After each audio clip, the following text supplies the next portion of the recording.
Secure your tinfoil hats, buckle down tight, and hold on loosely as we soar over the rocky tops of the La Platas on a Rocky Mountain high. Get sucked into the vortex of the Four Corners and settle down snugly at mile marker 420 in colorful Colorado. It is Saturday, April 18th, Sunday, April 19th for those of you across the pond and beyond. Welcome to We Are Paradox Media's Late Night in the Rockies. I'm so glad you guys could join us this evening. I'm your host, TessaTNT, and I hope you guys have been getting outside and enjoying the much-needed sunshine out there. It seems like here in Colorado that winter's come back because it missed us so much and just wanted to say hello. But I hope the sunshine has raised your spirits, and the fresh air and the warm sun remind us that even in challenging times, the spring will still come. So thank you again for joining us on one of our many outlets, including Spreaker.com. That's where we have our live chat and our live show under We Are Paradox Media. Spotify, Apple Podcasts, Google Podcasts, iTunes, iHeartRadio, CastBox, Tumblr, YouTube, SoundCloud, TuneIn Radio, Deezer, as well as Podcast Addict. So tonight I have a treat for all my guys and gals out there. Tonight I'll be talking to and getting to know Mr. Ross Allison and Miss June Antoinette Nixon, the president and founder of A-Ghost, Advanced Ghost Hunters of Seattle-Tacoma, with over 30 years of investigating the paranormal with 17 years running A-Ghost Hunting Group. He travels internationally to investigate paranormal activity, collect ghost stories, and research cemeteries. Ross has been lecturing since 2004 and has spoken to over thousands of students at well over 100 colleges and universities throughout the U.S. on his ghost hunting adventures, and teaches a class based on his book, Ghostology 101, Becoming a Ghost Hunter at the University of Washington. Through his travels, he has had the opportunities to work with some of the biggest names in the field, such as Jason and Grant of Ghost Hunters. He has also investigated some of the scariest and most haunted sites known to man: the Stanley Hotel, Eastern State Prison, Amityville House, and even his investigation at the Exorcist case, where he has captured some of the scariest phenomena he has ever encountered. Ross also has a few more books out through Clerisy Press and Leprechaun Press: Spooked in Seattle, Tacoma's Haunted Journal, My Haunted Toys. He co-wrote the David Weatherly, which you can check back later for more books in a series coming out.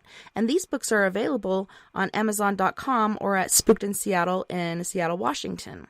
He's appeared on a number of radio programs, in magazines, books, news coverage, and television shows, including the Learning Channel's America's Ghost Hunters, The Tonight Show, MTV, CMT, CNN, A&E, the Discovery Channel, ABC's Scariest Places on Earth, Sci-Fi's Ghost Hunters, Nightline, and 2 episodes of Travel Channel's Most Terrifying Places in America. You may also find Ross wandering the streets of Seattle, for he owns and hosts the Spooked in Seattle ghost tours that take guests to the various haunted spots throughout Seattle area. And then we have Miss June Antoinette Nixon, who is the Vice President and Client Coordinator of the Advanced Ghost Hunters of Seattle-Tacoma, A-Ghost. But you can ask the rest of the team, and they'll quickly tell you that June is the heart of the group, as well as the glue that keeps them bonded. She is a high-level administrative assistant by day and a paranormal investigator by night. Her calm and soothing demeanor helps her in her work life as well as with her teammates. When she is not investigating, June loves to travel the world. Her love of culture, history, and music drives her quest for knowledge about the people that live in the places she visits. In the past, being a professional opera singer, she now occasionally sings jazz around Seattle.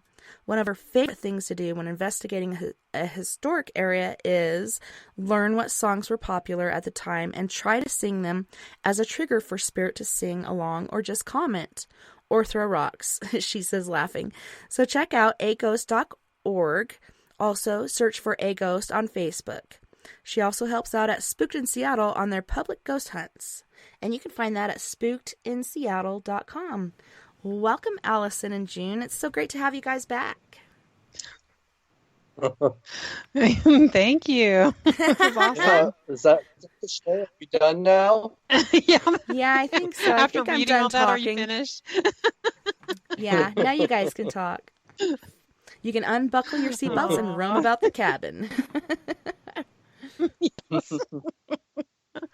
Well, thanks for asking us back. This is really fun.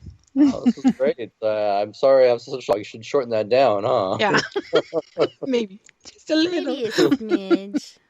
No, it's all good. I really I thought enjoy like it was reading and one learning. sentence. Right? No such luck. Oh. Well, thank you guys for coming I'm very on. grateful to have. Yes. Well, thank you. I know she does a very wonderful job, and she has such an awesome spirit. Yes, she does. We've been trying to sacrifice it to Satan. Right? Yeah, he keeps throwing it back. So It's not working out. There. Oh, this is awesome.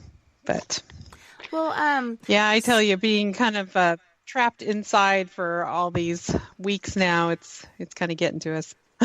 I know we miss our world travels. Yeah, we talk about our world travels in the bios, and it's like we haven't been able to do anything for I think over a year now. Yeah, We'll just traveling even our road trip outside of the U.S. Yeah. I know. So now me and June, since we both have VR, PlayStation VR, we now get in the VR system and we travel around the world. Exactly. Really? How do you do that? Now I gotta know. Well, we actually we can go into YouTube usually and go into the VR version of YouTube, and then we kind of go over the 360 kind of videos and find like different travel. What are they called? Just travel logs or travel blogs? Travel videos from all over the world. So there's a lot of people out there filming in VR. And so it's kind of fun. They do a really amazing job on a lot of these videos. And so now you can actually see the world, especially for people who can't travel or are afraid to fly and stuff like that. VR has opened so many doors for a lot of people. So we really enjoyed it. But we're also watching these videos going, okay, we're going there next. Yes, exactly. So we find the same video and we say, okay, 1, 2, 3, push. And we push the play button at the same time so we can experience it at the same time. So yeah, that's our fun now. That's what ghost hunters do today, just so you know. Yes. And I've been watching a whole bunch of different groups on YouTube just to get my fix of, going out and doing an investigation. It's kind of sad. Living vicariously through other. It's not as sad as like us, our house is haunted and so is our yard. And so we went out and did a full moon ghost hunt and I felt kind of ghetto doing that. I'm like, welcome to my backyard. Welcome to the tree fort. Come in and meet our ghosts. It was. We actually had some stuff go on, but nothing really happened until 3 a.m. And then all of a sudden, the EMF detector was going off, and then you could hear music in the backyard. And I went around front to see if it was the wind chimes, and it wasn't. So it was kind of like music box music. So that was creepy. Ooh, interesting. That's kind of cool. Come out of the ground going, come play with us. Come play with us. We won't hurt you much. That would be kind of awesome. So how did you guys... Yeah, I don't know what I'd do if that happened. Right? Yeah, our house is crazy haunted. But we're kind of used to it. The kids aren't afraid of the bathroom because of ghosts. They're afraid of the spider that's in there. And I'm still trying to get my husband to kill it because I'm afraid of spiders too. Oh no. Come on, just kill the cotton picking spider. But it's been interesting. Maybe it's in quarantine as well. Yes, the spider is in quarantine, and I told them it stays there in that one spot. It never comes down. Well, it came down the wall a little bit. I'm like, do you see where the web is? That's where it stays. But yeah. He can kill it, and then I'll clean up the web. Yeah.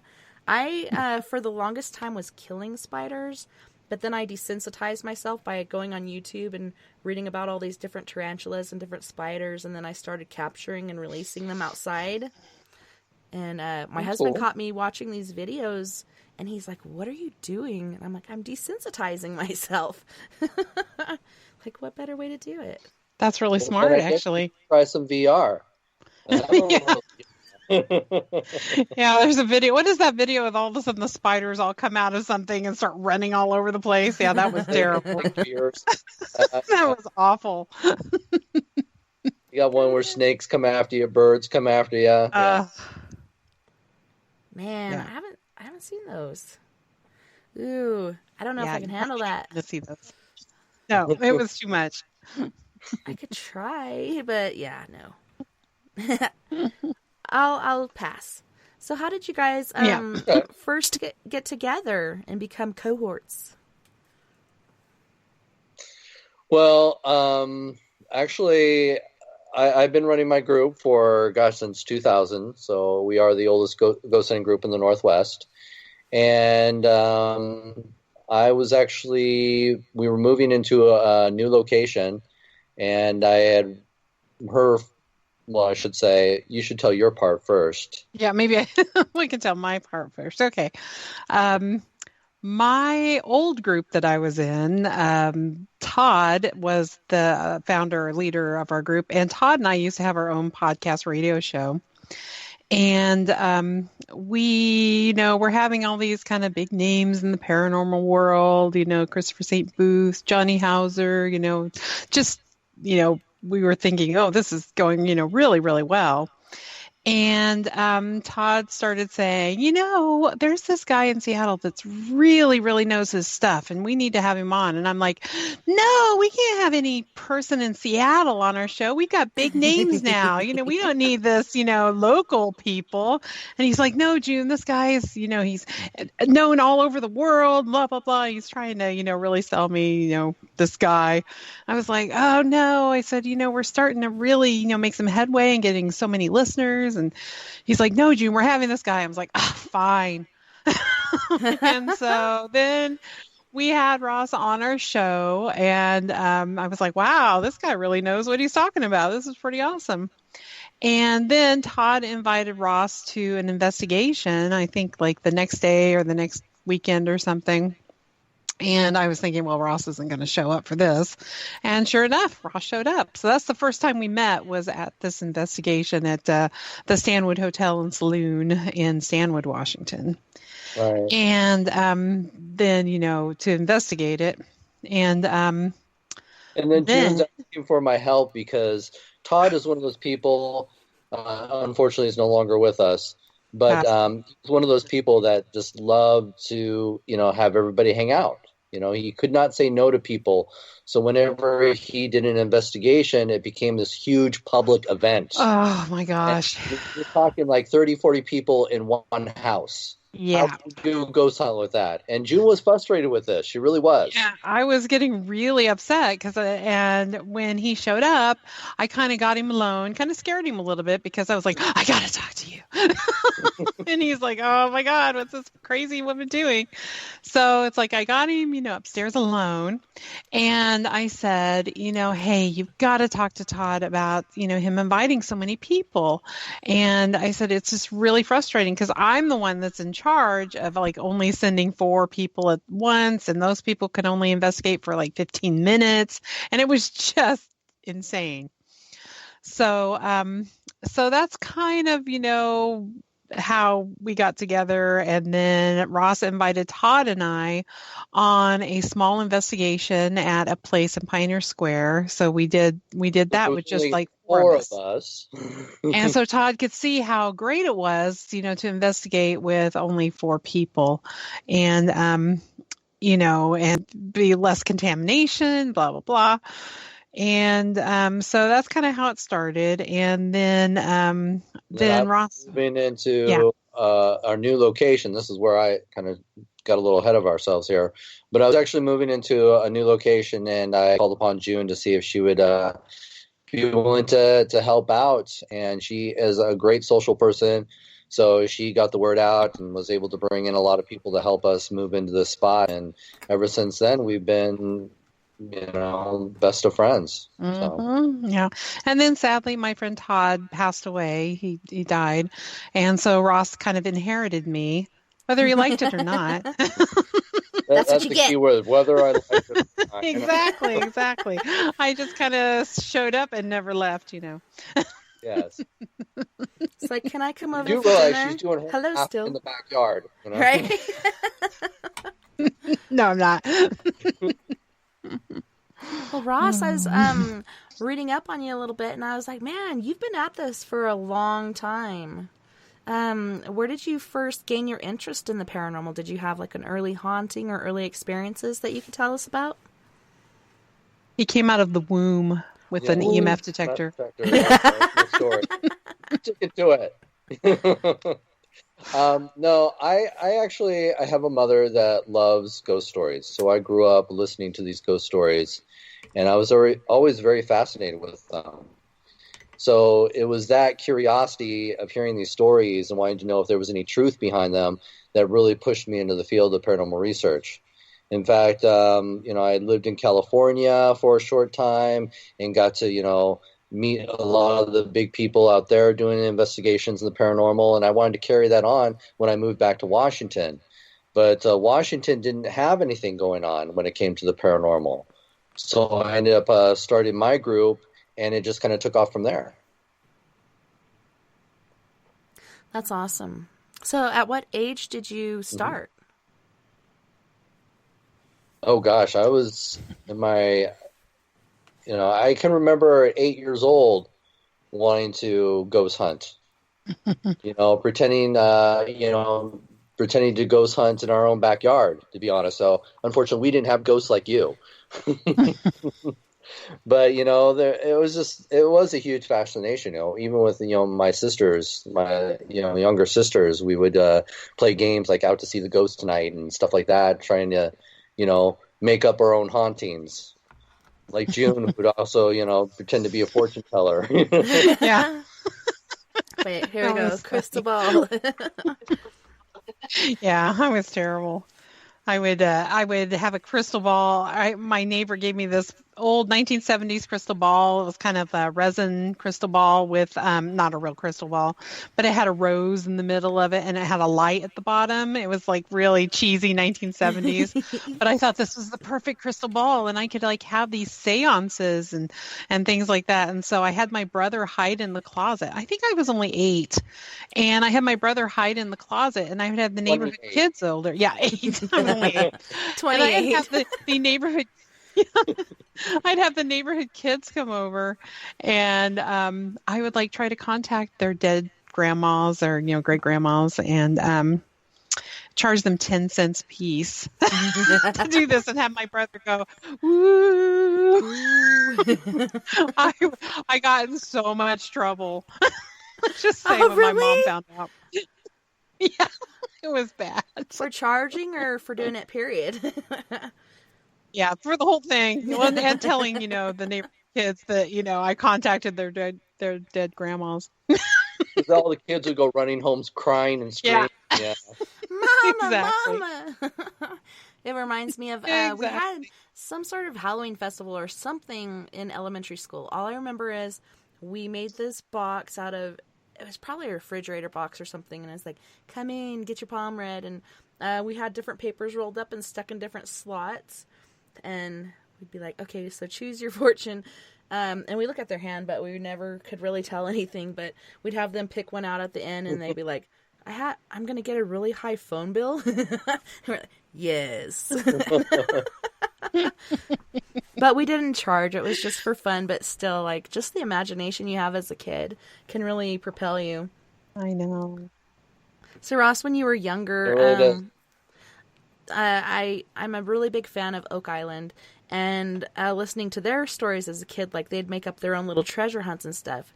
As far as your ghost hunts went, did you guys ever dig for anything, or did you ever find anything? We didn't dig for ghosts. You usually do that in a cemetery. Artifacts. Oh, yeah. So bad. But one of the things that I would say that I think I might have had an experience as a kid. My mom tells me a story, but I don't recall it. So it's very possible. I was very obsessed with this ever since I was a little kid. And I just never imagined that my, life would be a full-time ghost hunter. I never thought that would ever be an option for me, and now here I am. So it's pretty amazing to have this adventure. Well, I can agree with that too. Like, especially in my family, the paranormal was normal. And, you know, we'd watch scary movies. Like, even today, my daughter came in and I was taking a shower and I'm listening to an exorcism and on the speaker, and she's like, "Doesn't that freak you out? Aren't you afraid?" And I'm like, "No, I fall asleep to this stuff, you know?" And it's like comfort food for me. So, you know? Soothing as the demon growls. Yes. Wow, did you hear that? Get out. No, but yes, like original. I think paranormal activity is happening around June right now. Yeah, honestly, I see a ghost. I was like, for "What sure. the hell?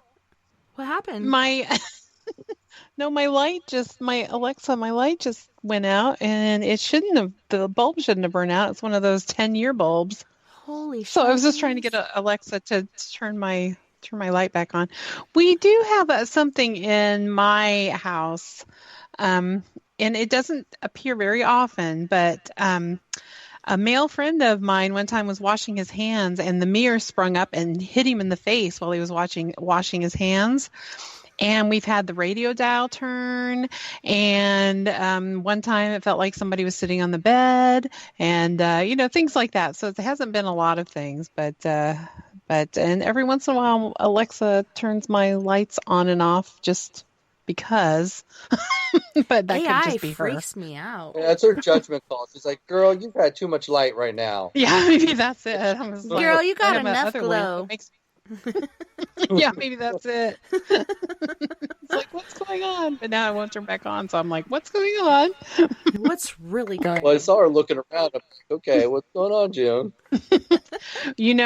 I do have Mr. Creepy out, and usually I keep him in the closet on the top shelf, but I got him out for last night. Is that the ghost? So, yesterday I had some weird stuff happen after I got him out. Is he sitting in front of the Ouija board blanket? What else happened? Is that Mr. Creepy back there? Yes, he's sitting on the blanket back there, the Ouija board blanket. Ooh. On my chair. And then I had weird computer stuff happen. You've opened a gate to hell, June. You have Mr. Creepy combined with the Ouija board blanket, and then the ghost to the right or left. Yeah, I can't tell. I probably shouldn't have put Mr. Creepy on the Ouija board blanket. Pretty soon, little letters will start popping out, like little spouts of air. Yeah, I'll be like, guys, something's happening. Now you know about Mr. Creepy, don't you, Tessa? Don't you know about Mr. Creepy? Could you introduce? Ross, why don't you tell? Yeah, why don't you tell about Mr. Creepy? Yes, Mr. Creepy he's been featured in television shows, magazines. He's actually become a little bit of a celebrity there. He's a ventriloquist doll that was actually made in the 1960s by a retired ventriloquist artist. And he goes back to the vaudeville days here in the Northwest. And he actually was made in this guy's likeness. He actually made a female counterpart in his wife's likeness as well. Oh my goodness! So what makes these dolls extra creepy is they actually use their real hair on their dolls. Yeah, you can tell like the way it flops around and stuff. That's not fake hair. That's real. That's real and his hair. eyes move. Yes. And sometimes they move without anybody touching it. Now, one of the things that, as I get to the story, I'll have June demonstrate. But the couple passed away. And after their passing, the dolls were sold as a pair at an estate sale. And so a woman who actually deals with antiques, she actually purchased the dolls and she put them on a shelf behind a register. And they sat there for a good long time. No issues whatsoever. But unfortunately, they sold her building. So this means she had to pack up and move to another location. So she packed up the dolls separately and she put them into storage. Well, when it came to restocking her new store, she went to the storage unit pulling pieces and she found him, but she did not find the female counterpart. But she went ahead and put him on display in a glass case behind the register. That's when things started to get weird. because she said immediately she started feeling like there was somebody constantly standing behind her and breathing down the back of her neck. She always felt like she was being watched. She said some days she'd come in and she'd find that his head would be turned in another direction. She said some days she'd even find that his eyes would be looking in another direction. Now, what makes that claim interesting is his eyes are actually spring-loaded. And if June will move the eye trigger, you can actually are you struggling there, June? Yes, I lost it. Yeah. Don't All right, Here, I'll get it closer. So his eyes are spring-loaded, but if she flicks the thing, you can actually see. Just flick it so they can see. You can hear the spring. Mm-hmm. All right. So what that means is the only way to get his eyes to look left or right is you have to be holding on to the trigger. Once you let go of the trigger, his eyes automatically spring back to the center. So they cannot stay left or right. But there are days when she'll come in and she'd find him looking left or right. We've experienced it ourselves. He'll actually be looking in another direction. So what happened was I visit a lot of these antique stores looking for pieces for my my museum that I had. And so I went in and I asked her, I said, do you have anything that's odd? Because I just like to hear, their stories and what she thinks she might think is odd. And immediately she told me his story. And I thought, oh my gosh, I would love to give this guy a home at Spooked in Seattle. So I actually, I should point out, she was so happy to get rid of him that she sold me him for $1. What the crack is up with that? Yeah. That's a good deal for she Mr. was Creepy. Yeah. The one that named him, too. She was so terrified of him that she actually moved him to the back of the store and put him on a bottom shelf so she didn't have to see him every day. Yeah. So I actually got him at Spooked. I had him, in a glass case, and I was alone one day. And I actually was in the office when I heard a thud against glass. Oh, snap. And I immediately thought something happened in the gift shop. So I go exploring, trying to figure out what made the noise. And I can't find anything disturbed until I'm actually coming over towards the glass case with all the dolls. And that's when I noticed his head was turned and leaning up against the glass. Oh my goodness. So I He took just a picture. kind of fell against it by himself, and that's what that thud noise was? Yeah. Now, Yep. I took a picture, and if you ever look, I believe the picture's online, but in the picture you can actually see in the reflection of the glass what looks like a totally different character. It is not him whatsoever. Yeah. And I know so June's weird. actually had an experience as well with him. Yeah, there was one time that I think it was early in the morning. For some reason we were there early in the morning. And I was stretching, I was kind of across the room, and all of a sudden I looked at him, and he was usually facing like around another direction. And I realized he was staring right at me. And I can honestly say that I kind of yelped quite loudly. That's what they call a scream, not a yelp, all right? It was like, holy shit. Anyway, it was a little startling. And I realized that he was staring right at me, and I was just like, oh my God. He wasn't like that the night before when we left. I knew that because, I remember noticing him that, he was staring off in that direction, the other direction. And it was very startling, let's just say. And we couldn't figure out how that happened. And and there were a few times we saw his little eyeballs in another direction. And like we said, He's like, yeah. there's no way. Are you moving his mouth Yeah, too, or did he just do that himself? Yeah. I'm moving his mouth. Okay. Like, that's creepy. He really does have I think I definite heard him say, energy. June, I want to eat your soul. I will Mr. eat Creepy your doesn't eat soul. souls. They're like yes. cookies. Yes, exactly. So you bought him, but you didn't buy Mrs. Creepy? Well, she was never able to find Mrs. Creepy. And so Yeah. I do believe that what is going on here is he's actually just looking for the female counterpart. They hadn't been separated since the day they were created. I wonder if they got And in a so, fight. Who's to say? We don't know, but I am trying to find her. It would be nice. I wish we could find her. Yeah, I hope she's like just in a box somewhere. I wonder if maybe what I'm picking up is like a past worker there took her. You never know. Possibly. Hopefully she'll cause enough flack that they'll bring her back and you'll get the whole set for another $1. Yeah, there you go. That'd be nice. I'll just set him right there so he can look at me while he's... Well, he does. He's like a ball of energy. You can definitely pick up on his energy, and he has a personality. And now he's away from the Ouija board blanket. I'm going to miss him now. Mr. Creepy, where'd you go? Well, so as soon as had him, I guess things have kind of picked up, huh? Well, I'm just kind of wondering now. It's just kind of strange. I haven't had hardly anything happen for I don't know how long, and then all of a sudden I have all these weird things happen. Like I said, I woke up yesterday. It sounded like a field of crickets in my eardrum. It was really weird. He was whispering sweet nothings in your ear. Maybe that was it. Junior money, babe. Yeah, that'll probably be my luck. He's like, my old lady left me. Why don't we pick up where we left off? He actually looks like he would say "my old lady," doesn't he? Yeah. early 19 or late 1960s. My old lady left me. Why don't you cook me some dinner? Get in that kitchen, woman. Make me a sandwich. I'd put him in the frying pan. If he said that. He's small Just enough. saying. You ever heard a lobster scream? What does Mr. Spooky sound like?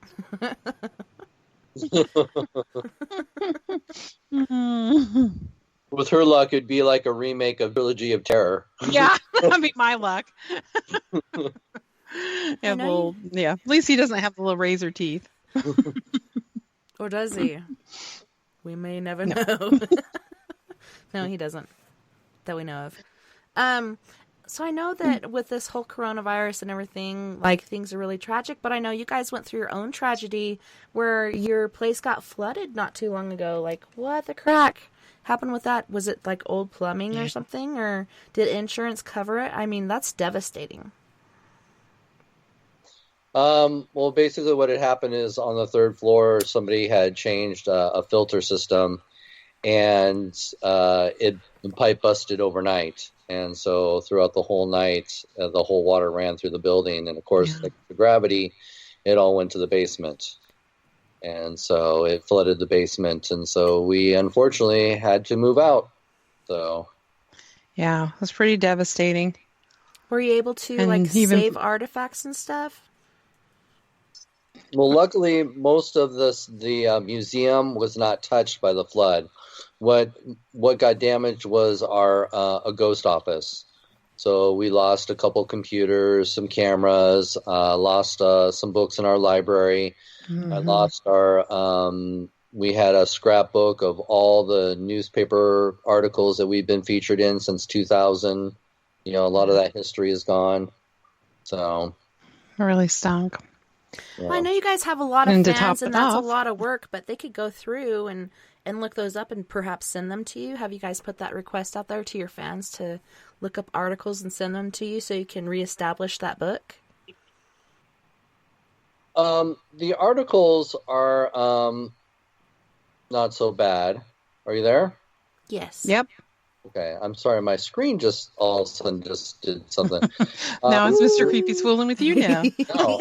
He's coming through the internet. Yeah. He misses you. There we go. Okay.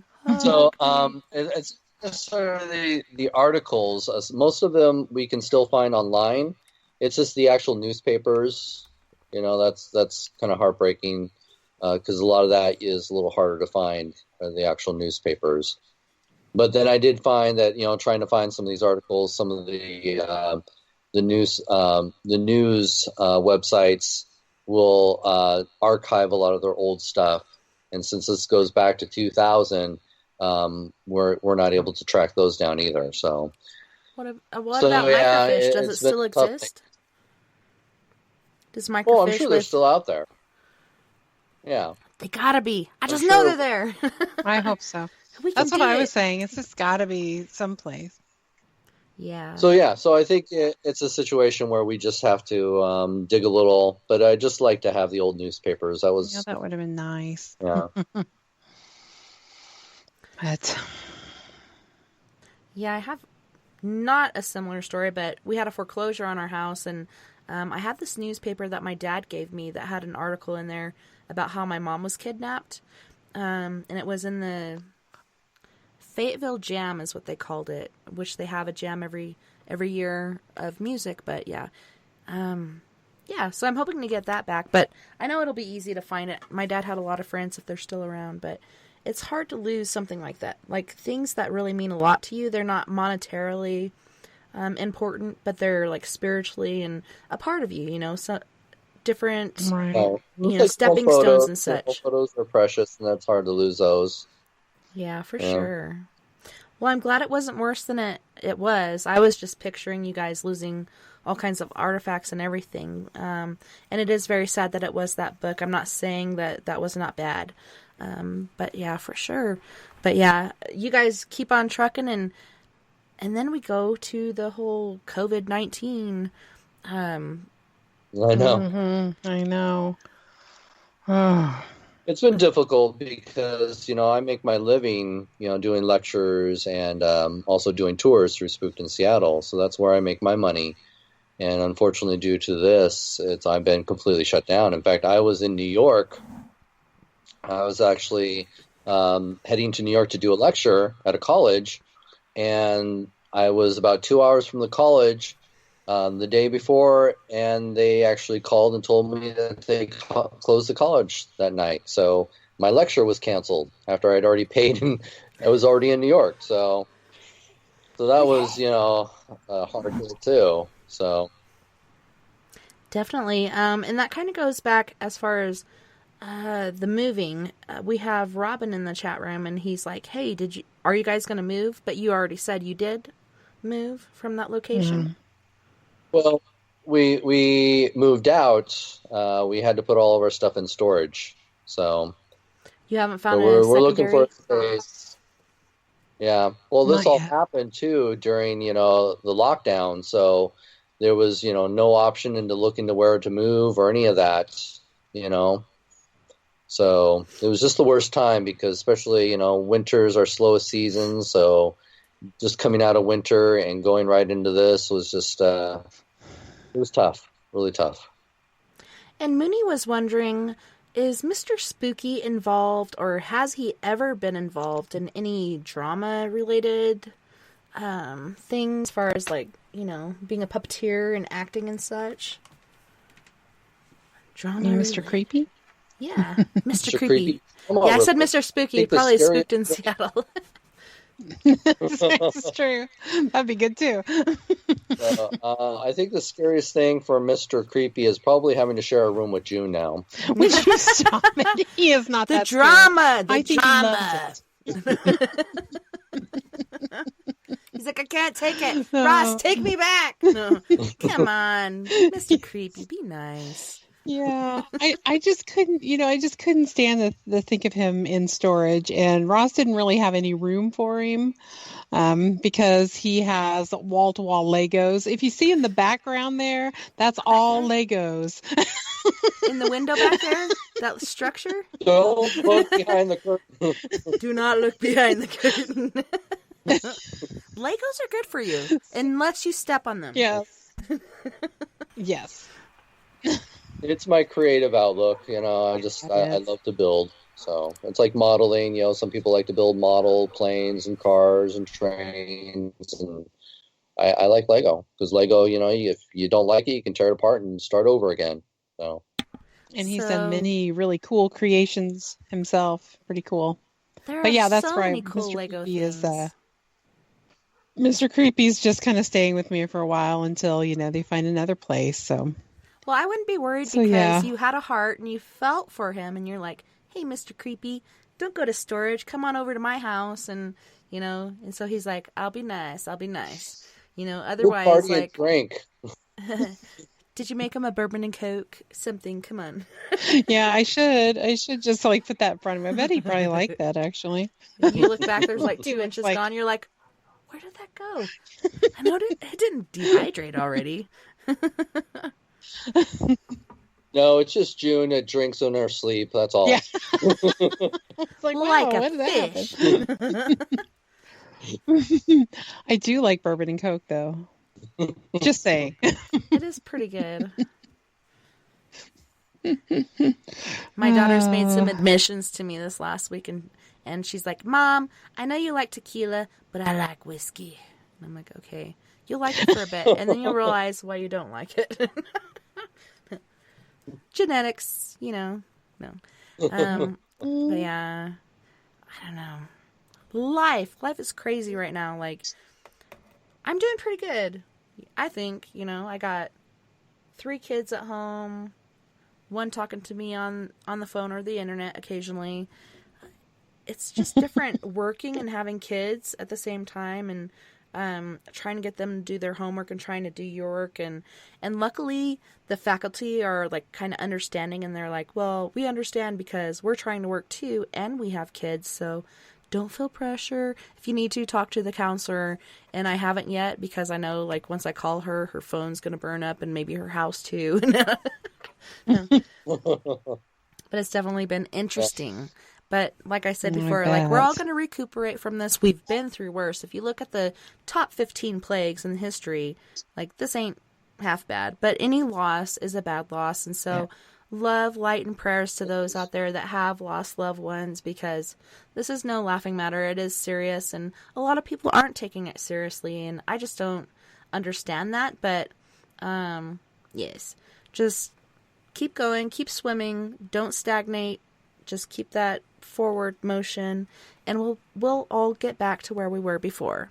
It's going to take a plunge on us economically and all kinds of different things, but we'll get back to where we were before, or maybe even better. You never know. So many different things have been discovered through different plagues. I'm trying to think of the name of the guy. I can't think of it right now, but he discovered, mathematics and astrology and all kinds of different things during a certain plague of staying at home. But yeah, good things can come from this. Don't June's think negatively. realizing that her pillow buddy doesn't make it. My what? Pillow buddy. My pillow buddy. She's like, rest in peace. Just doesn't cut it for her. She's like, I need a warm body. Yeah, that would be a nice. little cold. That's fine. Hey, it takes all kinds of things to make the world go round. It does, and it is a tough time. And I know, granted, we've gone through our struggles too, but I know everybody's going through their own. Right. And I pray that this ends soon, and I hope people make the right decisions. Because again, if we don't take the necessary steps now, it's only going to get worse again. Yeah. And so, just think people just need to be smart. And I know there's a lot of people that struggle with the reality of this and don't want to believe in the conspiracy theories. And it's just like, the truth is out there. It's black and white. You just got to take off your rose, colored glasses and look at what's really going on. Mm-hmm. For sure. And it's hard to like wrap your mind around it or whatever, but you actually went to Italy together, and I was watching a video on Vice, which a lot of people are watching different news places, and Vice is pretty hardcore and to the point. And they're in Italy, and they're showing what's going on over there. And yes, they are on the downslope, but it's still pretty big. And they're not even counting all the numbers. Yeah. The only numbers they're counting is people that make it to the hospital, not people who died at home. And, they showed this guy who was 87 years old, and he's like, my wife passed away last year, and then I just celebrated my 87th birthday, and I couldn't celebrate it with my grandkids or my kids. It was a very lonely birthday. But that's what we need to do right now. We need to, even though we're family in separate places, stay separated. Just because we're family doesn't mean we can't infect each other, You got to work smarter. That's right. Not. Hey, for some families, having the separation is probably a good thing, all right? Yeah, for some families, yeah. But like you said, there are those conspiracies out there where people are like, oh, well, this is just about the impeachment of Donald Trump, and because he didn't get impeached, now they're doing this, and this is all fake. And I'm like, no, look at Italy, look at Spain, look at Kuwait, like, look at all these places. Yeah, this has nothing to do with Trump. This is actually happening. But, I mean, people are kind of stuck in their little boxes, and hopefully somebody will open the top and they'll come out and they'll see everything that's going on. But, yeah, I hope everybody does stay in their own homes and be smart about it, because if you go out and you reopen things and you try to go back to work, it's just going to start it all over again. Let's get through this process, and then we'll restart when it's needed. Be patient. When's that going to happen? When's patience going to happen? You know, but yeah, exactly. Yeah, I'm really lucky that I can work from home. So they've set it up, you know, finally where I can work from home. So it's pretty nice. And it's also amazing how many things I get done without someone interrupting me every 5 minutes at work. So I actually, you know, coming by my desk and having to ask me where something is or how to do something. So I'm actually getting a lot of work done. So it's like, wow. Yeah, you can do it all in the nude, too. Oh, yeah, I don't do that. Oh, come on. It's too scary. So. For who? You know, Mr. Creepy? I work in front of an open window. Yeah, I don't want to scare him. I don't want to traumatize him. No wonder all the lights keep going out. Come on, June. Be nice to yourself. You're beautiful. I'm not going to cover that up. I'm turning out the lights. Okay? Yeah, exactly. You don't like it? Look the other way. Yeah. And then he turns his head around. And then pea soup. That would be awesome. Mr. Creepy, quit making a mess. Oh my goodness, man! I do have to say that you brought up Italy. Yeah, we've had the opportunity to travel around the world, and Italy was an amazing trip for us. And so I guess we're pretty lucky that we got to do that before all this happened. It's funny too, because our other friends that we've traveled with, they were actually in Japan right when all this hit. So we weren't even sure if they were going to make it back, because we were supposed to go with them. But June chickened out of that trip. I'm kind of glad I did, I guess. I just didn't, I mean, Japan looks like an amazing country, but I just had other places. You know, financially, it was just a little much at the time. So I just thought, you know, I'd like to wait a while on that. But yeah, I'm just really glad that we didn't get to go. For me, you know, like, Japan seems really fast-paced. I don't know if I could make it. I think they'd leave me behind, and I'd be like floating in the sea or something. I think the biggest thing for me is all the people there. It's just, but not now. But I was going to say, you know, all the people there, that always gets me when I look at all the videos and pictures of, you know, I just don't like huge crowds. And, you know, that would probably drive me crazy, I think. Well, for me, it is amazing. Go ahead. Oh, sorry. Let's go ahead. No, I was going to say it is the huge crowds, but it's so fast-paced. Go ahead, Ross. I'm sorry. Mm-hmm. It's all right. Yeah, it is a very fast-paced city. You know, there's a lot going on. I had the opportunity to investigate Japan before. And I do want to go back, because when I went there, I went by myself, and I really wanted to see the haunted forest, or what some people like to call the suicide forest as well, which is at the foot of Mount Fuji. And it's a situation where you just can't, you know, jump on a bus and go out there. It's something that you have to hire somebody to take you out there. And being alone in a foreign country, I did not want to take that risk of trying to get out there and not sure if somebody was going to pick me up or what the deal would happen to me. With my luck, it'd be the worst. So, so I decided not to go that time, but I was hoping that if I could get a group to go to Japan, then we could all head out to the suicide forest and leave June there. So, can I go? Can I hide in your luggage? Or I'll sit on the wing like that little creepy monster in that In Twilight Zone. Yeah, in the Twilight Zone with Captain Kirk. And he could be like, ah! Oh my God, Tessa's on the wing. Man, have you guys seen that Matthew McConaughey movie about the suicide forest? Yes. McConaughey? Did I see it? That was the forest. Wasn't that the forest? Was he in it? Was he in it? Matthew McConaughey. Oh, okay. Hey. Yeah. I He went out there. I forgot that he was in it. Oh my gosh. His wife left him, and so he went out there to kill himself, and then he found this other guy and was trying to help him survive, and in the end he discovered that wasn't even a real person. It was a spirit trying to save him. Oh, I got goosebumps just now. I'm going to have to shave tomorrow. No, I don't think I did see that. That wasn't the forest. I was thinking the one called the forest. That wasn't the forest. Now we're going to have to watch it. Now she ruined it for us. Yeah, now we know. Well, I didn't tell you everything, so there's a lot there to see. I'm just telling you the basics. Oh man, that was She probably ruined the Sixth Sense for people too, and said, "I can't believe he was dead the whole time." I see dumb people. I'm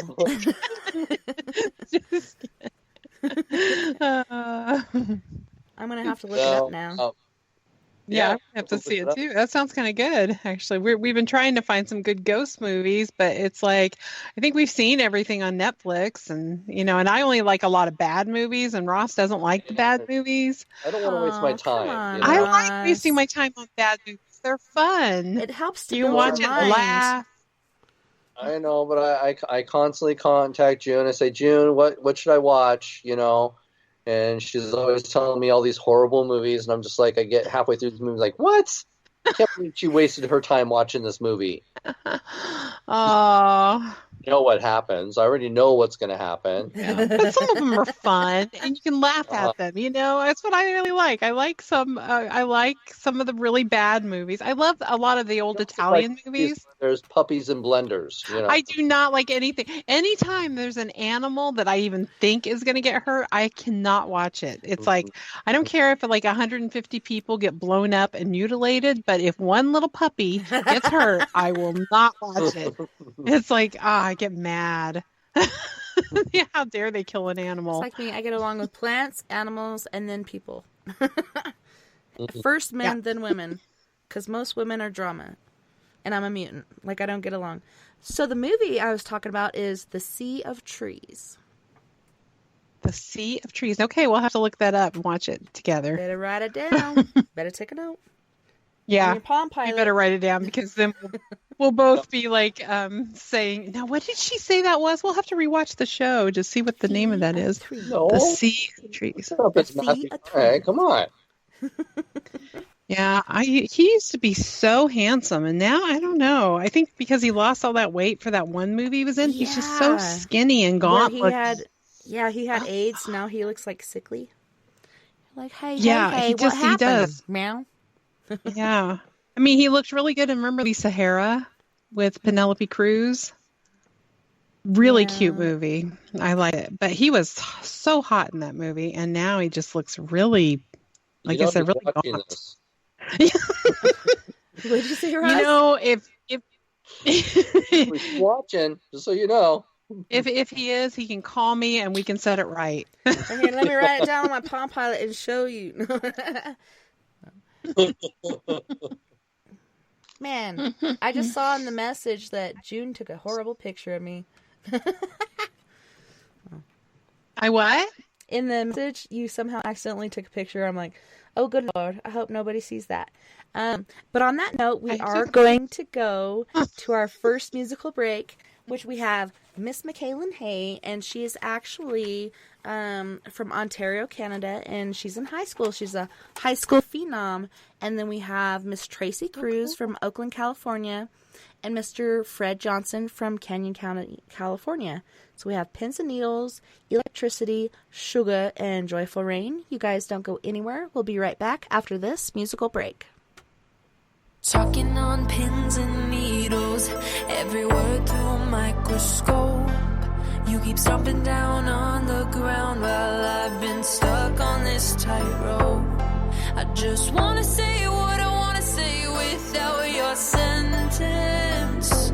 I'm not willing to do the time when I'm innocent and I'm in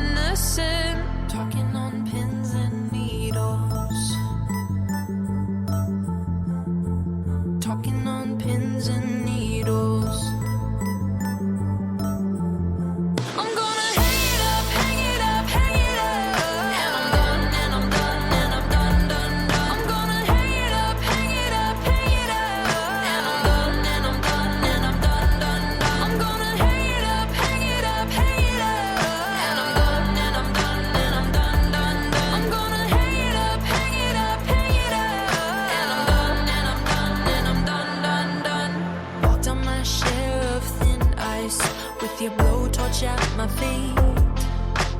You won't ever see me beg, so take this tongue off your leash.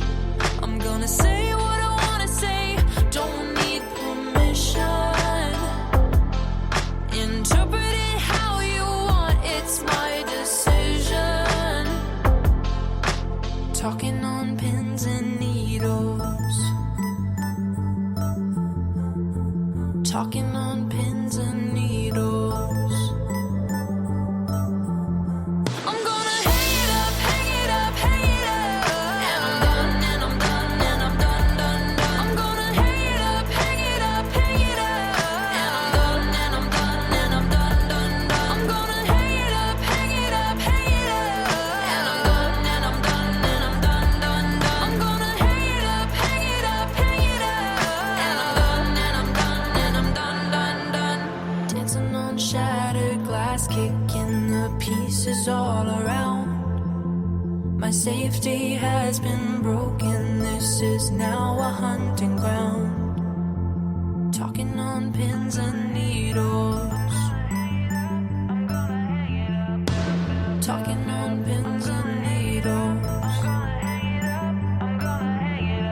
I'm gonna hang it up, hang it up, hang it up. And I'm done, and I'm done, and I'm done, done, done. I'm gonna hang it up, hang it up, hang it up. And I'm done, and I'm done, and I'm done, done, done. I'm gonna hang it up, hang it up, hang it up. And I'm done, and I'm done, and I'm done, done, done. I'm gonna hang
phone. I receive what you say to me.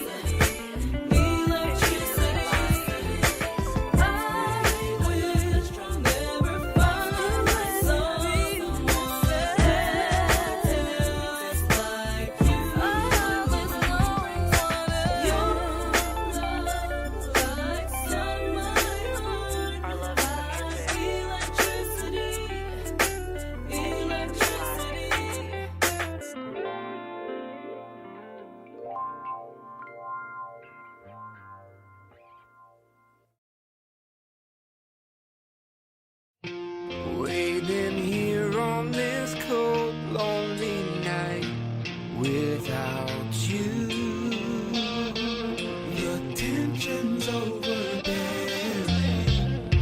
Wondering, are you coming back home again?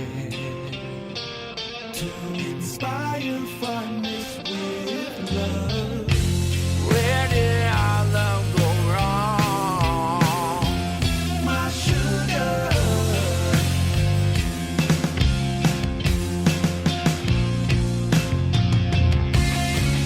Why did I make you cry? Whispers flow through my mind when I think about you. That warm feeling in me. My heart sings a sad song and just melts away.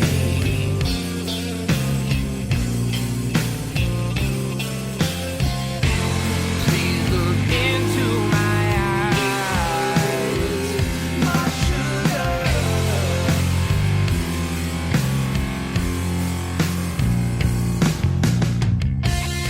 There's life in out there.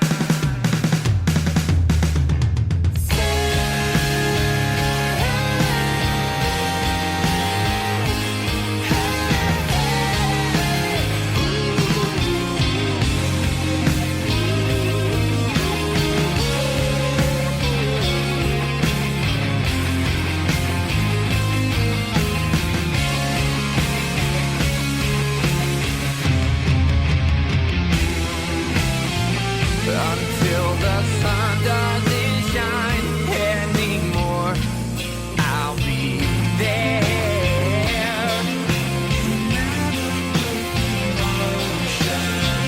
When time is a memory, I'll know this love.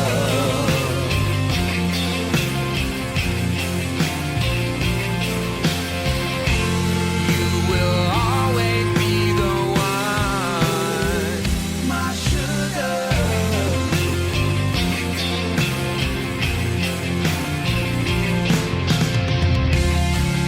The feeling is so strong. Waiting here on this cold, lonely night without you.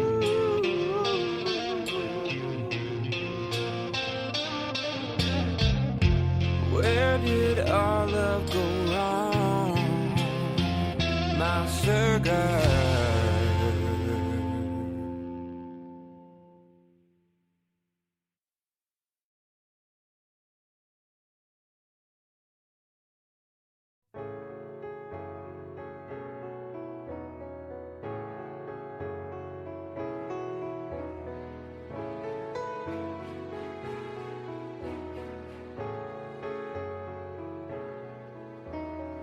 Your love flows through me like water from the rain. It flows right through me. You've cleansed my soul and washed away all the pain. You wash every part. Your love lives higher than all of the stars in the sky. So high. I made a wish on you to be by my side.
Welcome back, and thanks so much for hanging out with us tonight on We Are Paradox Media's Late Night in the Rockies. Tonight we have Mr. Ross Allison and Miss June Nixon. You guys, welcome back. Thanks so much for hanging out with us tonight. Thank It's been a you. pleasure. This has been fun. I've been having a good time, and it was really nice meeting Mr. Creepy. Mr. Creepy. And I was calling him Mr. He's still there. Spooky. Yeah, hopefully he's still there. Right? She looks over. Where is he? I'm just checking. So you guys both work at Spooked in Seattle. Ross, you actually own it, and yeah, you keep the energy going over there, Miss June. Can you guys tell us about how it all started and the different haunted locations that you can experience on the tour of Spooked in Seattle? Well, Spooked in Seattle, I created because, one of the things is as I travel all over the world, I like to take a lot of the local ghost tours. And and I do a lot of this just so I have some places that I might be able to focus my attention on, for hopefully, future ghost hunts. So when I started doing a lot of these tours, I was finding out that a lot of them were making up stories and dramatizing stories, just to make it a scary ghost tour. And when I do my research to say, oh yeah, I'd love to investigate that place, and I find out that the stories on the tour weren't even real, it was very frustrating for me. And so I realized that, here in Seattle, I had investigated a lot of amazing historic places. And I had a lot of material, and evidence that I had collected from our investigations. And so I decided, I'm going to do a ghost tour, but I'm going to keep it real. And I'm going to share evidence that we had collected and take them to some of these places and hopefully get inside a lot of these places. And so that was my inspiration for starting Spooked in Seattle. And it just kind of took off from there. So we've actually continued our investigations. We get to investigate a lot of amazing places throughout the Seattle area. I do have to say one of the places that, let alone, doing tours soon as tours open up again, hopefully soon, knock on wood. But I do want to point out that we also host public ghost hunts. So we take people ghost hunting in various places. We did the Seattle Underground. We did University Heights, which is an old elementary school. We also have done an old ship, the Turner Joy, which is a retired Navy destroyer. And we'll still continue to do those once tours can open back up. But I do, when you're asking about some of the places that we have had these experiences in Seattle, I do like to share the University Heights story, because University Heights is, like I said, an old elementary school, and it's actually had some interesting encounters. A lot of it has been focused around the spirits of children. You'll hear them running around upstairs when there's nobody up there. You'll hear furniture moving around. Doors opening and closing by themselves, locking, lights turning on and off by themselves. In fact, one of the night custodians who had called us in to do the investigation had experienced a lot of this stuff. And one of his encounters was he had locked up the building, all the lights were turned off. He goes out to his car, goes and unlocks his car, and then all of a sudden all the lights in the building turn on at the same time. And this is not a situation where you just pull a switch and all the lights go on. No. You have to go around and hit all the lights to get them, to go on. But everything just turned on all at once. Wow. So that was pretty amazing. And so we've, for the past few years, we've been offering public ghost hunts there. Now, me and June, who usually helps me out with most of the public ghost hunts, we'll show up an hour before the public ghost hunts just so we can prep and make sure everything's ready. We'll also, make sure all the doors are unlocked. And it also gives me a chance that if I need to go get batteries, I can run over across the street and get batteries. And that's what I had to do. So I left June alone at the old school. I went across the street over to the Safeway to go grab some batteries. And as I'm coming back, I'm standing at the light, waiting for the cross signal.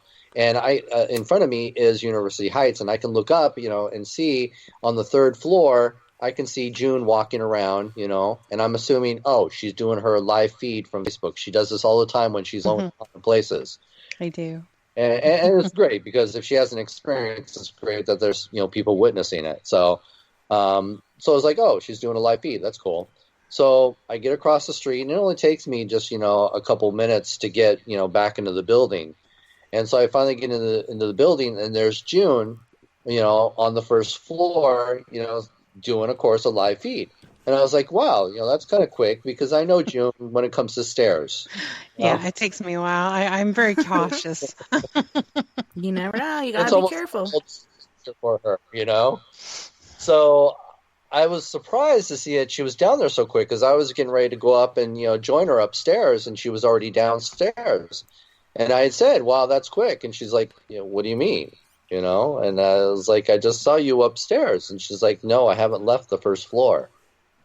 Mm-hmm. I was so mad because here's a situation where I literally saw the shoulders and the head of somebody walking around upstairs.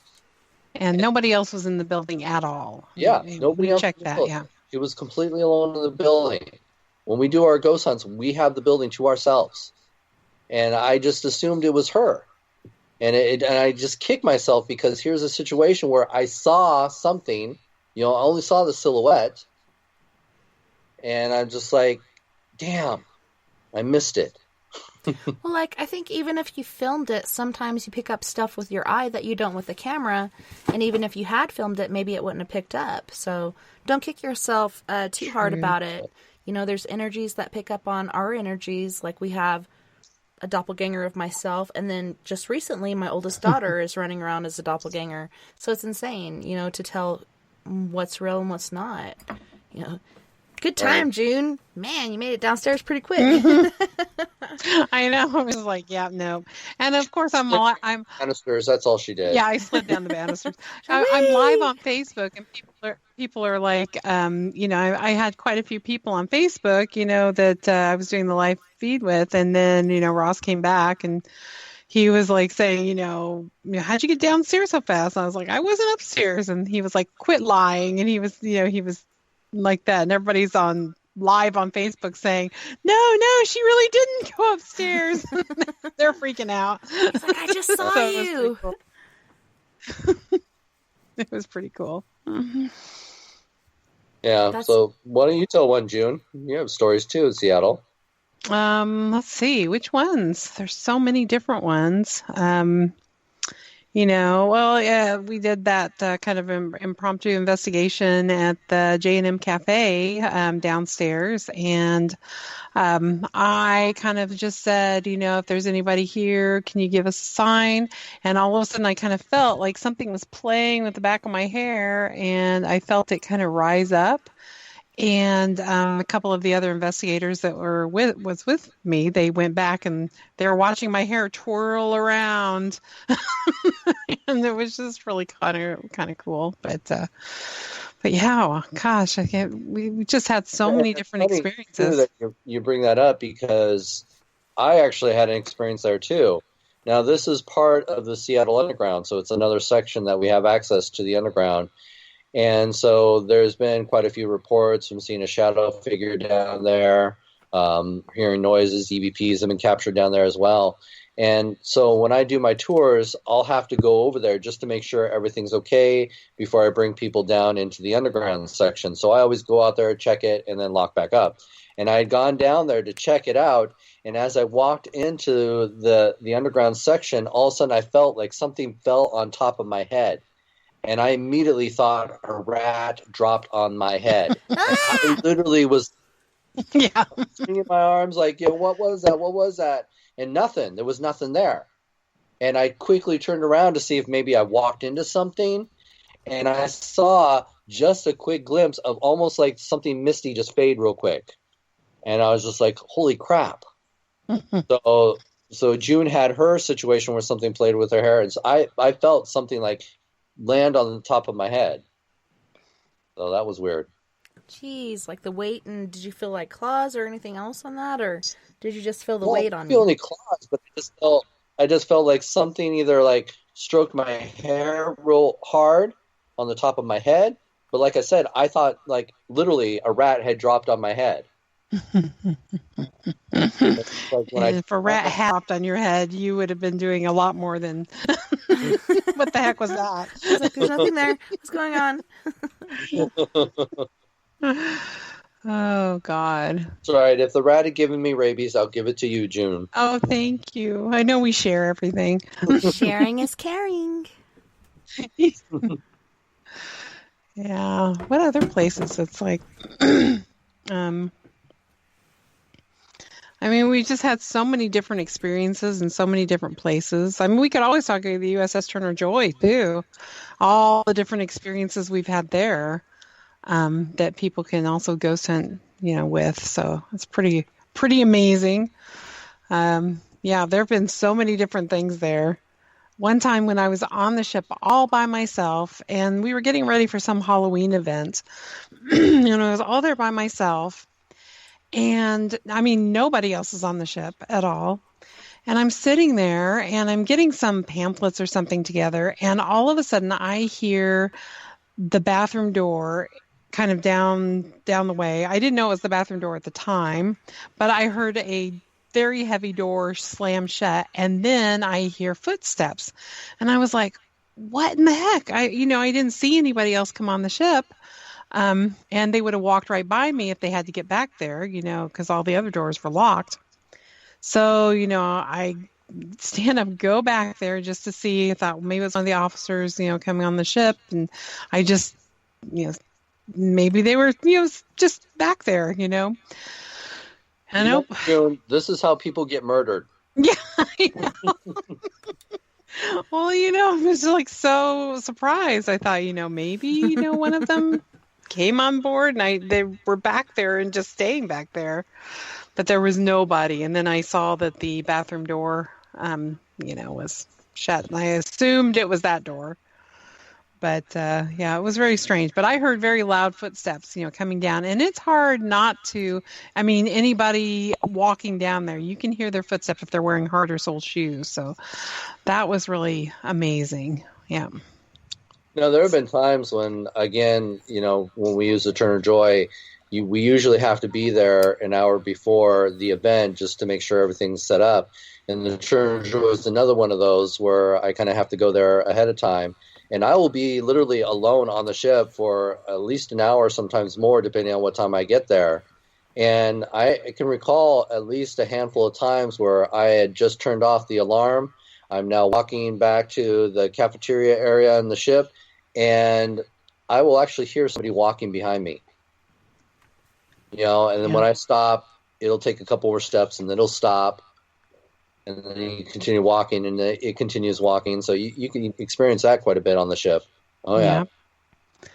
I've heard someone whistle when going by, and there's nobody there. Bangs, I mean, really strange bangs when you say, if there's somebody here, can you give me a sign? And then you hear somebody just bam, and it sounds like somebody just hit the side of the wall right by you. Makes you jump a little. Yeah, and it's like, even though you ask for it, when it happens, you jump. So your camera jumps or whatever you have. It's surprising. Yeah, it's surprising. Well, it's because we don't scream. The time when we ask that question, we don't ever get a response. And so then when the few times you do response, it is startling. You're like, oh my God, that happened. But, of course, we don't scream and run away like a lot of people do on TV. Right. Yeah, exactly. I gotta get out of here. Exactly. Yeah, we don't do that. Thank goodness we're both really level-headed and, takes a lot to phase us. Well, yeah, and that Unless is it's a important. mouse.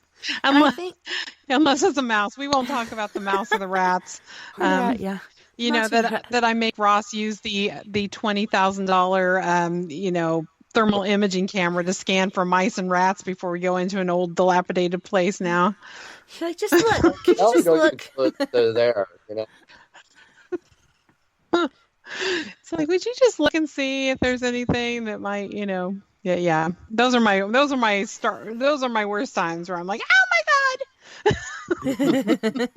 something's happening. No, and I think a lot of that stuff that happens on TV is for like the thrill factor or whatever. They overdo it. because some of these certain people, I'm not going to say names. Generally, I'll drop something, but I won't. But yeah, they overdo it for the thrill factor of people that are watching it to get them all excited or whatever. And for those of us that know that what's really going on, you're just like, come on, like, do you really have to do that? And that is so dangerous. Yeah. If you do have a group like that and you're running around like chickens with your head cut off or whatnot, like, that can only cause problems. You know, you have to keep your cool Right. and take it for what it is and don't be all dramatic. But it is Hollywood Right, for a lot of exactly. these. Yeah, you don't want to be with Ross and I when we watch these shows. If we watch them together, we could think, oh, it'll be fun. Let's watch, one of these shows or something, and we're both yelling at the screen. It's like, oh, come on. Give me a break. So yeah, yeah, it's bad. I can't watch shows with June because then she starts throwing things at the TV. Yeah, I get really mad. I'm just like, I can't believe they did that. Right? Yeah, it is bad. Well, Nikki in the chat room was wondering, have you guys ever experienced spirits in the building that has the toy store on the corner of Yesler and First Avenue? The building is on the west side of the street. We're talking about Magic Mouse toys. Probably. Yes, Magic Mouse toys. I haven't heard any ghost stories of the toy store itself, but the building has a haunting because that's actually where an Asian performance was taking place back in the 80s. And this group actually would hang upside down from ropes off of the roof of the building. And it was a performance known as Sankai Juku. And basically, they would cover themselves in all white. They'd wear white clothes, and they'd cover their skin in rice paint, which make their skin white as well.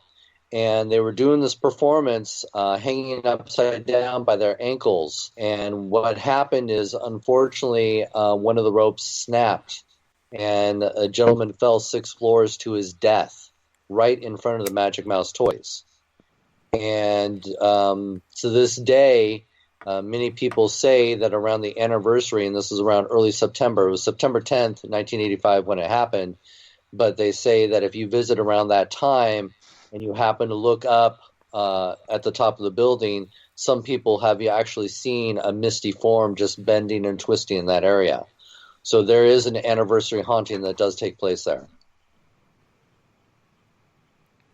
Robin was asking, there was a case you mentioned where a guy took pictures and answers would show up? Yes. It's actually, a lot of people don't know this case, but again, it's an old case. You have to understand a lot of people that got involved in ghost hunting, it's all after 2004. So I go back to the old days. And so I'm very familiar with a lot of the really old cases that people don't talk about anymore. And one of the most famous cases, and this was back, I think in the late 80s. No, I think it was earlier than that. Because I remember seeing it on In Search Of, or one of those shows back when I was... Yeah. I think it's the Paranormal Cotton Camera is where I saw it recently, where they took Polaroids and words would show up. Right.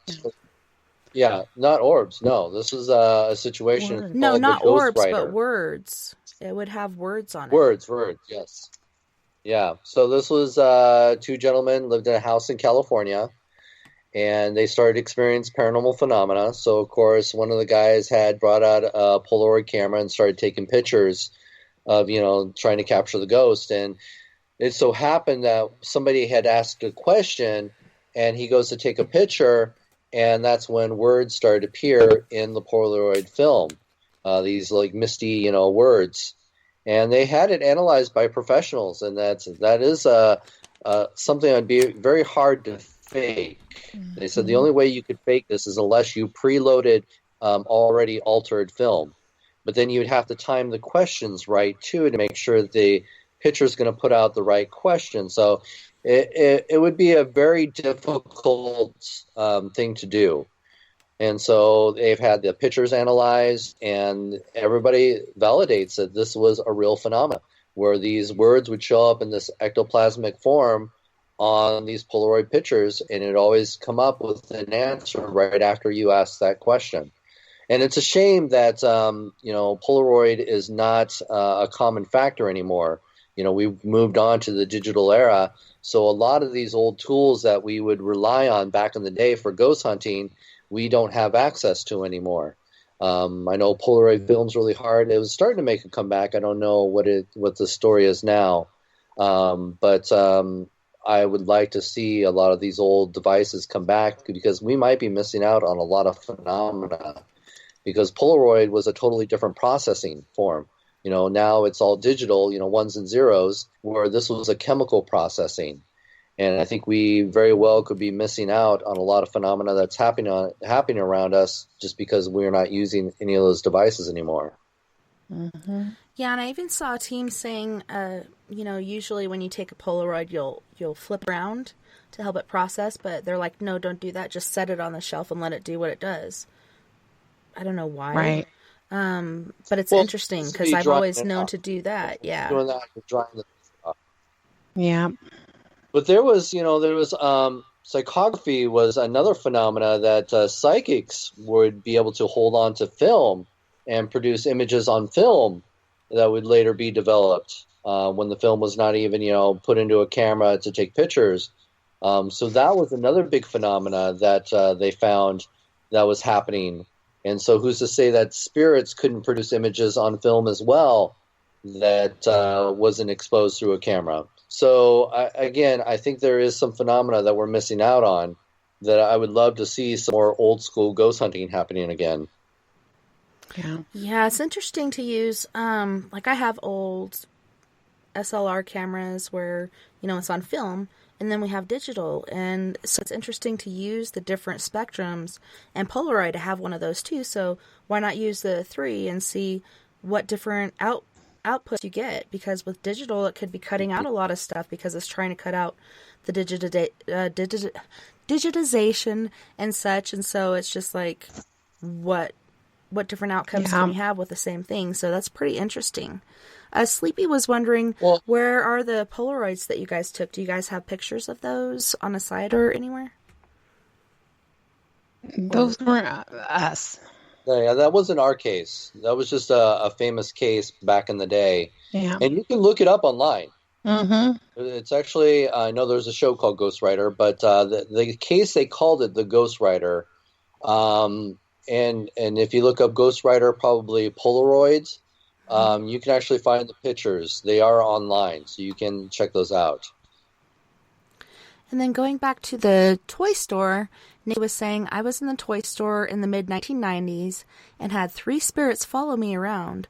But prior to being in the store, she was on one of the upper floors of that building, and one of those spirits from the toy store, actually a spirit whose home base was on the middle to upper levels and was a male. He was very lonely, which she thought was really odd. But yeah, I guess they were following her around. You never know. There's probably a lot of spirits down around that area. You probably have to understand that, there's spirits probably all around us, and some of them don't have the capability to be physically active to let the living know that they're around. So you do have a lot of situations where somebody who might be psychic or sensitive can be more open to a haunting that's there, but it's not a physical haunting. So when I go into a lot of these businesses and I say, do you have a ghost? They're trying to recall physical encounters, and who's to say that there might, be other spirits there that just are just watching? They could just be a presence and not, cause any physical disturbances. So there are probably a lot of cases out there that we're just not aware of because they're not physically, disrupting the everyday lives. Yeah, for the most part, they're quiet. We actually did an investigation where we went into a radio station, and he had little doodads on his boards, and they'd get moved around or knocked off or whatnot. And he thought it was his coworker, but she wasn't doing it. And then we went in, we found not only a male and a female, but a child as well. And it was pretty interesting. At the very end, the male was getting angry with the child and telling him not to talk to us and to go back to where he needed to be. But yeah, it's interesting who hangs around, who doesn't, and why they're there. And their stories is what really intrigues me. Like, what is their background and why are they still here? Is there any way to help? And, yeah, it's kind of addictive. It is. Once you get bitten. Yeah. It's true that people need to understand that it's not always, you're not always going to go out and have a physical encounter. In most cases, you might not have anything happen, and ghost hunting can be extremely boring for a lot of people. Especially when they see some of the ghost shows where bricks and boards are flying at their heads all the time, and ghosts are coming out and slapping them upside the face, and they're getting possessed.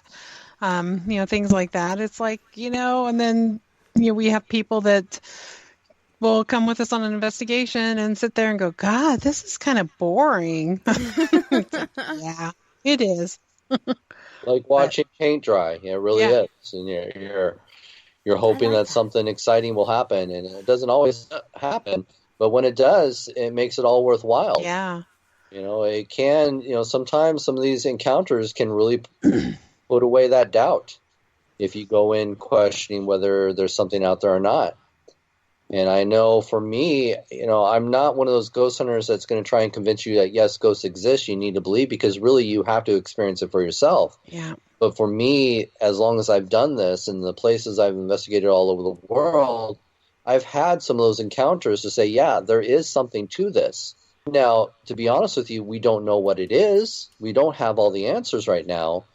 But I definitely say, yeah, at least walk into this field with an open mind to say, yeah, there could be something going on. Yeah. Well, and it is when you open your mind to certain things that you do get something happening. I had a lady contact me and she's like, I've never seen a ghost before. I'd like to, what can I do to see one? And I'm like, well, open your mind. Know that these things are possible. Like, you could be walking down the street and somebody walk past you and they're not really there. It's just it could be a spirit or could be residual energy. Just open your mind to that. And she was going to pick up her kid at daycare, and she saw an old lady in the backyard, and she's like, hey, it's pretty cool. You got some extra help helping you out. And she's like, what are you talking about? And she's like, the old lady in the backyard. And she's like, there's nobody here. And then she showed her a picture, and she's like, is this who you saw? And she's like, yes. She's like, that's my grandmother, and she passed away about 2 months ago. So that was pretty awesome. Like, she was able to actually finally see her first encounter or spirit. So that was pretty cool. It's pretty cool when they are able to. And to know that her grandma was there. That's awesome. Right. And it's funny that you say that, keep an open mind, and that's great. We always want to encourage people to keep an open mind, but it's surprising, too, because even some of the hardcore skeptics will have these encounters, and they don't know how to explain it. And that's just like, it's frustrating because for me, I've been doing this for, 30 years now, and I have yet to see a full-body apparition. Now, I've seen shadow figures, and I've seen, like a dark mass move around, but I've not seen an apparition where I can identify the sex or I can identify the clothes that they're wearing. I have not had that encounter throughout all the years that I've been doing this. I haven't either. And I get jealous when people tell me they've had that experience. It's like, why haven't I had that experience? Now, who's to say? It might have been one of those situations where I just thought I was looking at a living person and turned away and never gave it a second thought. So, well, we both have had those kind of experiences.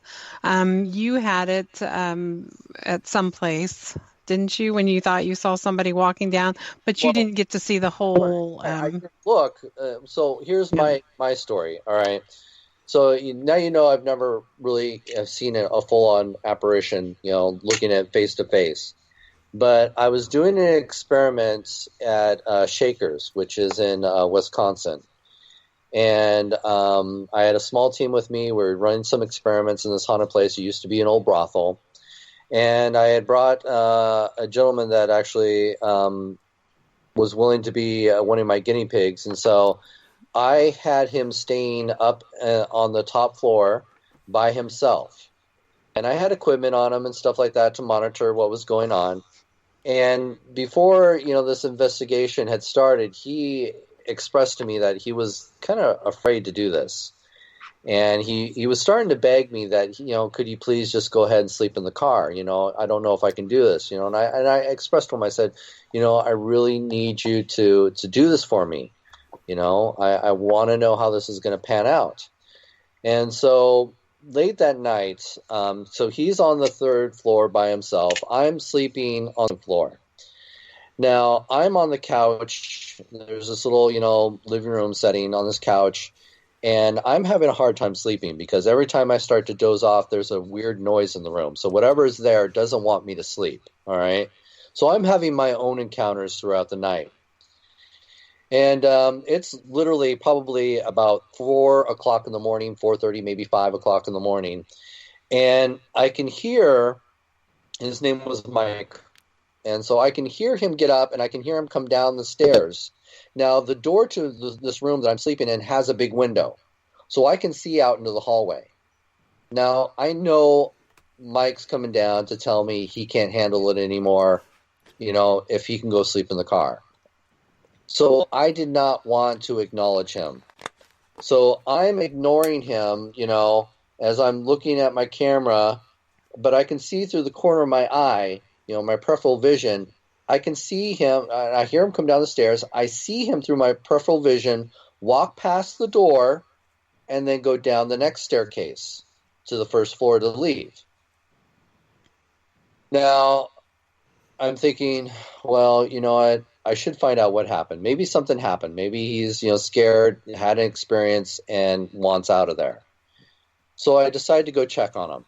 So I get up, I go downstairs, and I get to the door, the outside door, and I realize it's locked from the inside, and it's one of those deadbolt ones. And so I really didn't think much of it, but I go ahead and unlock the door, and I go out to his car, and he's not there.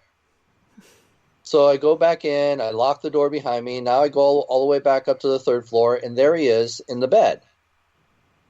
And I was like, did you just leave? And he's like, no.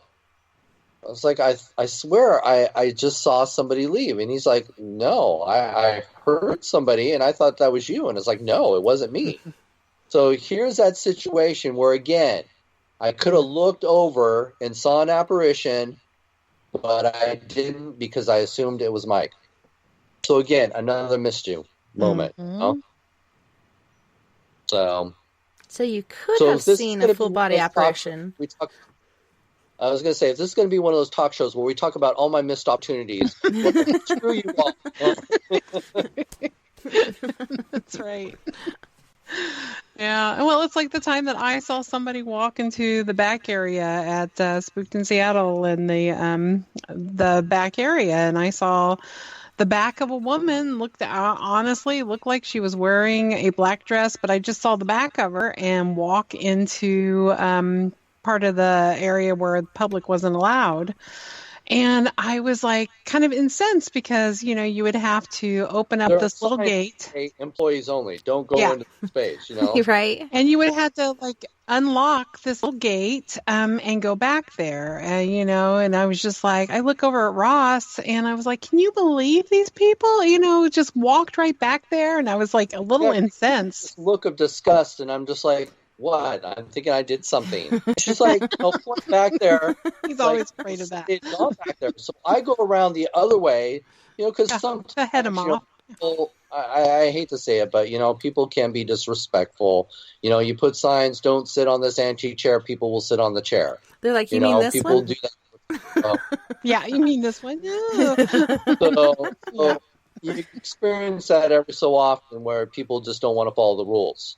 So I realized, okay, she's telling me somebody went back there. So I go around the long way because I think if anything, they're going to come towards me. And I go back there and there's nobody back there. And I go over to her and I'm just like, what was that all about? And she's like, there's somebody walked back there. I was like, June, there was nobody back there. And she was, confused. She's like, she swears she saw somebody walk back there.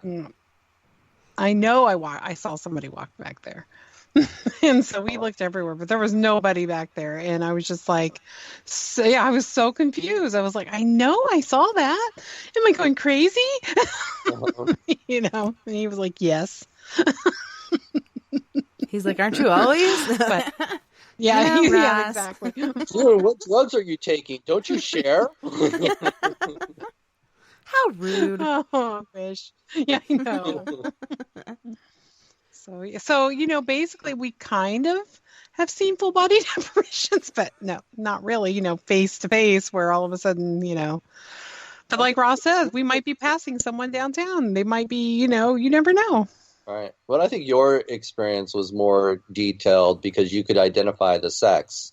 Well, yeah, I thought it was the back of somebody, then and it saw looked a like the dress. back of a black dress. Yeah.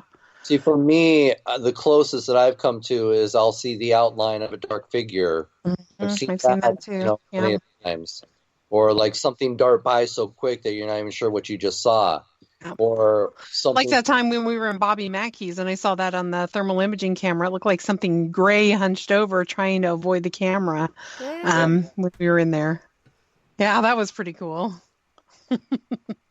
So there's all these missed opportunities that we tend to have when it comes to ghost hunting. It's almost like they like to tease you. It's like, I know you're not going to film this, so yeah, I'll walk by now, Yeah, like at Bobby Mackey's when I didn't have the recorder on. Yeah, yeah. Prime I time. was so mad. Yeah. I hate it when that happens. I know. I could tell you so many times. It's just like, oh, really? So now I'm like overly cautious, It's like. Now she's got her tool belt of all 56 cameras that she has on her. Every the angle. whole thing, I do have a lot of cameras. back, Yeah. there's a camera on and everything. Oh. She's got all this gear around her, but yet she fails to turn it all on. Would you stop it? That was one time. Uh-huh. She's She's got all this going on around her, and then she's got this little camera that she's holding in her hand, and it's mostly facing the ground so she can see where she's walking. You know something? Sometimes if I forget my flashlight, I have to see where I'm going. I have to point yeah, it is kind of bad.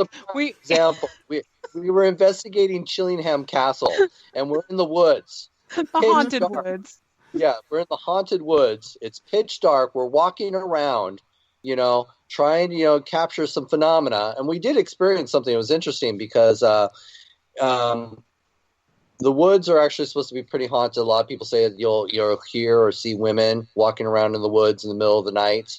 They say this is where the women were killed. There's the hanging trees in that area as well.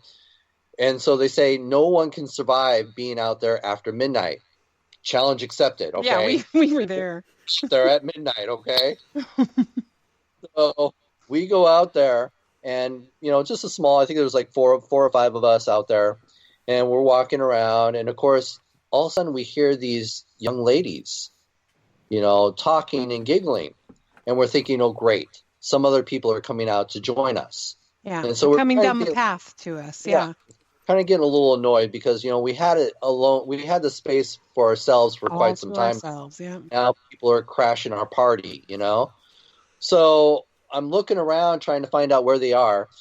And I realized I'm not seeing any flashlights because it is completely dark. We had to have flashlights. Pitch black night, no moon. I mean, it was pitch black, no city lights, nothing around. It was wild. So, see the stars. We couldn't see anybody walking around. We couldn't, find out where the voices were coming from, and then it just stopped. Mm-hmm. It's just like it came out of nowhere, and then it was gone. So it's one of those amazing experiences that we had.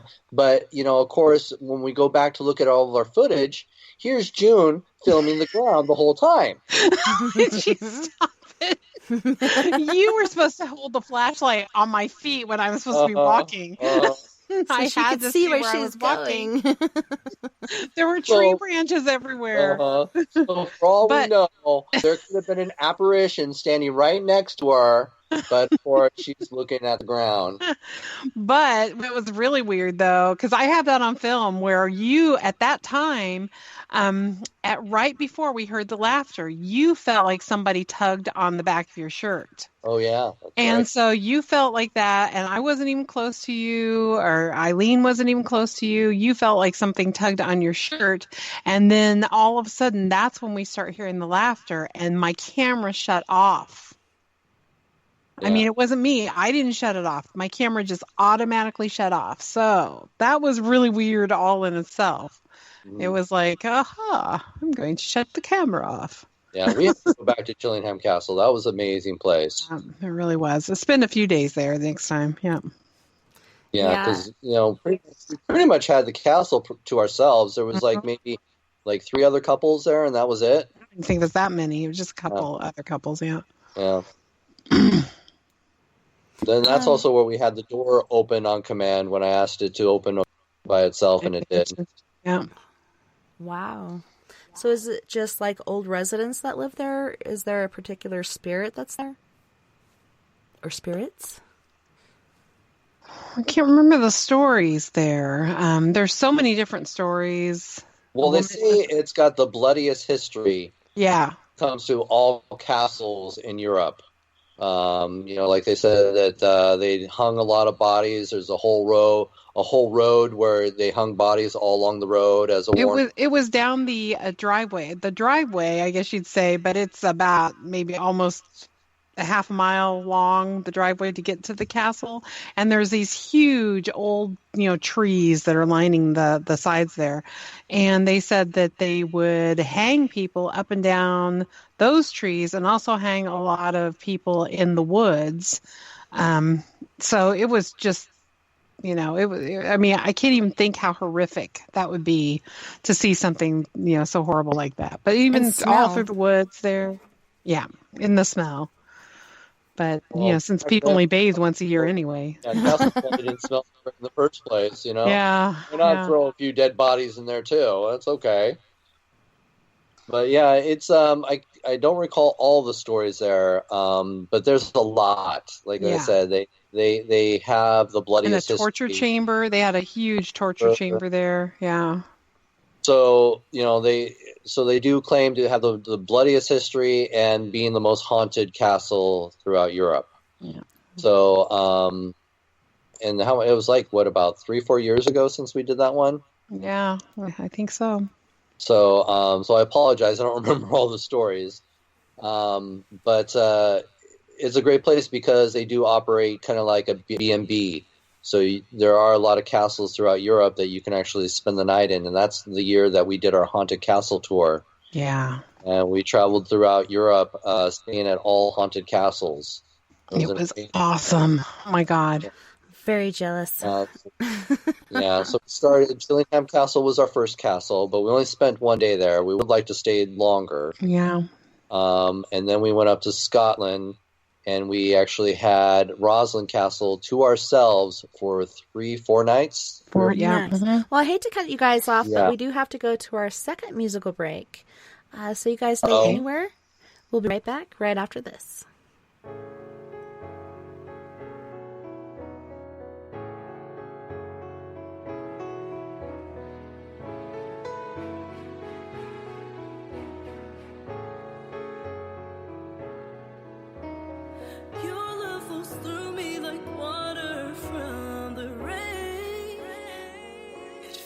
Right through. You've cleansed my soul and washed away all the pain. You wash every part. Your love lives higher than all of the stars in the sky.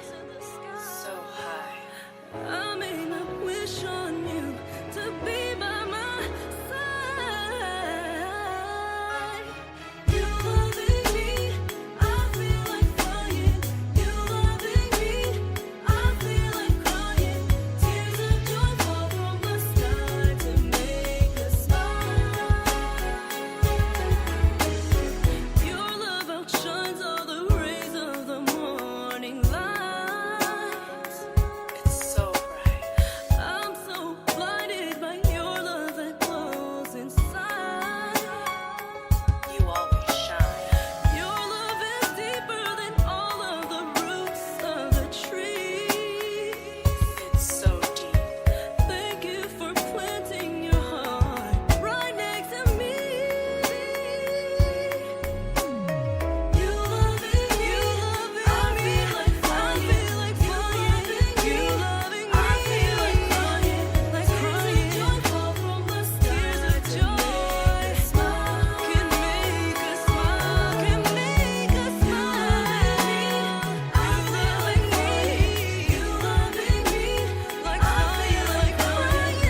so near.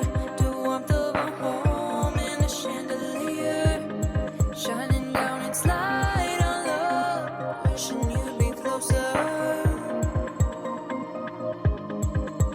The curtain's nice, but what it hides is worse than sticks and stones. Before you climb the fence tonight, look through the microscope. Better the devil you know. Better the devil you know. Better the devil you know. Better the devil you know.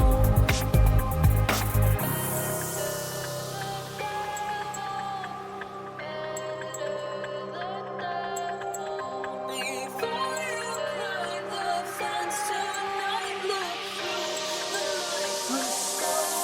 Better the devil you know. Better the devil you know. Better the devil you know. Better the devil you know.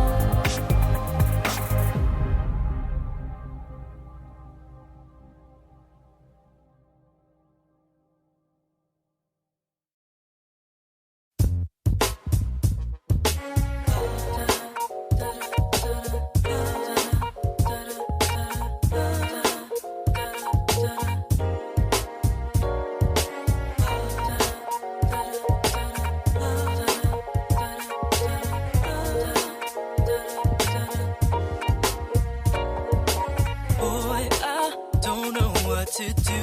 My heart is so confused. In the past, it's been put down, it's been shattered, and then I'm left without any clue to know the real truth about what I found. But with you, I found my common ground. You're the one that makes me emotional, 'cause you're the one that makes me feel emotional. You make me feel that love is real. Emotional. 'Cause you're the one that makes me feel emotional.